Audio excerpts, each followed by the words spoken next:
Isang magandang morning mga Repa Pips, at eto na naman po si Pips nagbabalik, and for today's video ipapakita ko po sa inyo ang buong araw na ginagawa ko dito sa barko. At nagsisimula ang aking araw sa pagising sa umaga. Magpray po muna tayo, and after that magprepare tayo ng sarili, toothbrush. At sa mga nagtatanong po kung ano pong pang shave ang ginagamit ko dito sa ulo ko, bakit makintab na makintab, ito rin pong pang shave sa bigote.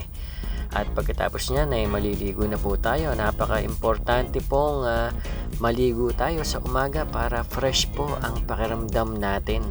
At tapos na nga po akong maligo. Ay, ano ba yan? Ano ba yan? Sino ba yan lumabas na yan? Mag-base na nga tayo ng mabilis. At yan, mag-lotion tayo. At kailangan uniform laging malinis para presentable tayo dito sa ating mga guests. At bago nga tayo pumasok, magdasal din tayo para mag-guide tayo ni Lord na mailayo sa anumang kapahamakan sa araw na ito. At mula rito sa kabina ko, papunta na ako sa aming dining room. At magsaserve tayo ng breakfast today. At meron nga pala akong special duty dito sa dining. Ako po ang in charge sa menu na ginagamit namin sa araw-araw, breakfast, lunch, and dinner. At papasok na nga po ako dito sa aming dining room. At shout out kay Rochelle, yan, linen guy naman namin yan. Ayan, si Orlando ang aming silver guy. At eto na po ang office ko. Diyan po nakalagay ang aming menu everyday. So kailangan maayos at sama-sama ang mga menu na ginagamit namin. And today, check ko kung ano yung gagamitin namin for tomorrow para mailagay ko to sa aking advanced menu. Ayan, chef dinner tayo bukas. At ipe-prepare ko yan sa 3 dining room. At yung nakikita niyong background namin, yan naman po ang aming winemaker table. Yan. At naisalansan ko na nga po. At ito, ilalagay ko na siya sa aming menu folder. At ang aming breakfast service nga pala is from 7 a.m.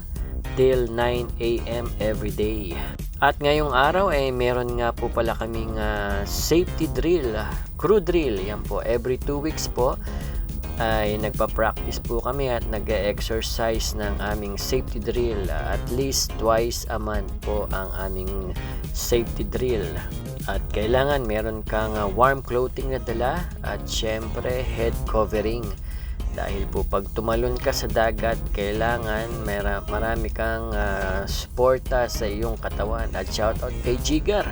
And the drill takes like 1 hour. At ito na po ang aking second shift. May evening duty, dinner service na po tayo. At inaayos ko na po ang aking station. Set up tayo ng station. At ang dinner service naman po namin mga pips is from 5 o'clock till 9:30 ng gabi.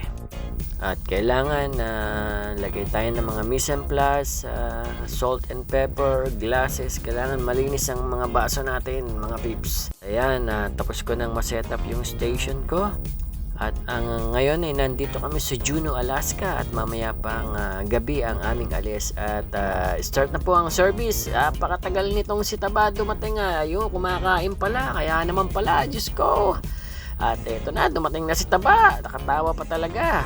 At pagdating ng mga pagkain natin, kailangan ready na rin yung table para hindi lumamig yung pagkain. At from the kitchen straight to station, straight to the table.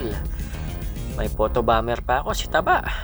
Yan, ang aking mga guests is from Canada. Mga Asian, Canadian po sila. Hello, kaway-kaway. Shoutout sa inyo. At ayan, si Taba. Good job, Taba. Nakabenta siya ng 1 box ng souvenir glass. Good job, Taba. Pasyalan naman natin tong si Boss Alvin. Nagluluto siya ngayon ng special pasta. O nga pala, Italian night nga pala kami. Kaya mayroon kaming penne al arrabbiata pasta. Pagkatapos ng dinner service, ako naman po ang magdi-dinner kasama ang mga tropa pips dito sa Crewmes.